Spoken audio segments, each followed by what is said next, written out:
একজন ভালো স্বামী বা স্ত্রী হওয়ার প্রথম পদক্ষেপ হলো বন্ধুত্ব।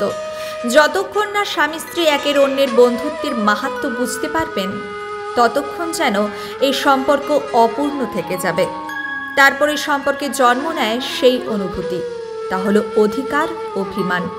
এই দুই ভাবনা যা সম্পর্ক ভাঙার প্রথম পদক্ষেপ হয়ে থাকে। সেই জন্য আপনার দাম্পত্য জীবনে অধিকার ফলানোর আগে নিজেকে জিজ্ঞাসা করুন, আপনি কি তার সবথেকে ভালো সখা হতে পেরেছেন? প্রত্যেক মানুষ নিজের জীবনে দুঃখ অনুভব করেন। প্রত্যেকের দুঃখ আলাদা। কারো মনে এই দুঃখ থাকতে পারে যে সে তার বাবা মায়ের সব ইচ্ছে পূরণ করতে পারেনি।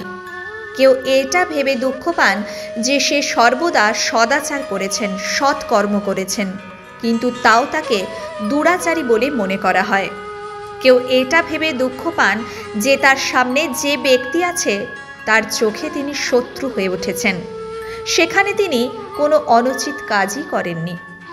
এই সমস্ত বিষয় নিয়ে ভেবে নিজের ব্যক্তিত্ব নিয়ে সন্দেহ প্রকাশ করবেন না। যদি নিজের ব্যক্তিত্ব নিয়ে কোনো সন্দেহ থেকে থাকে, তাহলে কর্ম সংক্রান্ত প্রশ্ন করুন। আপনি যে কাজটি করেছেন তাতে কি উচিত ছিল কি অনুচিত ছিল? যেটা প্রয়োজন সেটা এটা যে আপনার অন্তর মন, আপনার বিবেক আপনাকে কি বলছে। অন্তর মন, আপনার বিবেক যেটা আপনাকে করতে বলবে শুধু সেটাই করুন। তারপরে এই সংসার কি বলবে, কি ভাববে তা নিয়ে ভাবতে যাবেন না। কারণ এই সংসার তো ঈশ্বরকেও প্রশ্ন করে থাকে, ঈশ্বরকেও দোষী মনে করে। কখনো কখনো যখন কোনো ঘটনা মানুষের ইচ্ছা অনুযায়ী ঘটে না, তখন মানুষ এটা বলে যে, হে ঈশ্বর, আপনি আমার পাশে থাকলেন না, আপনি বড়ই কঠোর, এটা আপনার দোষ। সেখানে হয়তো সে নিজেই নিজের কর্মফল ভোগ করছে। কখনো কখনো ঈশ্বর হয়তো তার জন্য আরও ভালো কিছুর পরিকল্পনা করে রেখেছেন। সুখ, দুঃখ, মহামারী এগুলো কখনোই বলে আসে না, আবার জিজ্ঞাসা করেও আসে না। এমনই হয় দ্রুত এই খেলা একটা মাকড়সার জালের মতো, একটা কারাগারের মতো।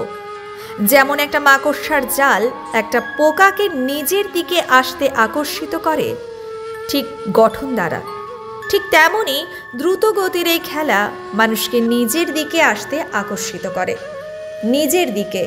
শেষে মানুষ এতে আটকে পড়ে। পার্থক্য শুধু এটাই, যখন একটা পোকা এই জালে জড়িয়ে পড়ে তখন সে তার প্রাণ হারায়। মানুষ যখন দ্রুত ক্রিয়ায় আকর্ষিত হয় তখন তার মন, মান, সম্মান, নিজের ধন সব হারায়, বিবেকও হারিয়ে ফেলে। কিন্তু আপনি আপনার বিবেক কখনোই হারাবেন না। যদি আপনার মনে লোভ চলে আসে, আপনি লোভী হয়ে ওঠেন, যদি আপনি দ্রুত ক্রিয়ার এই খেলায় আটকে পড়েন, তাহলে মনে রাখবেন এই খেলা থেকে ফিরে আসা প্রায় অসম্ভব। নিজের বিবেক কখনোই হারতে দেবেন না, কারণ বিনাশ আসার প্রথম লক্ষ্য হলো বোধ চলে যাওয়া। এই প্ররোচনায় কখনোই পা দেবেন না।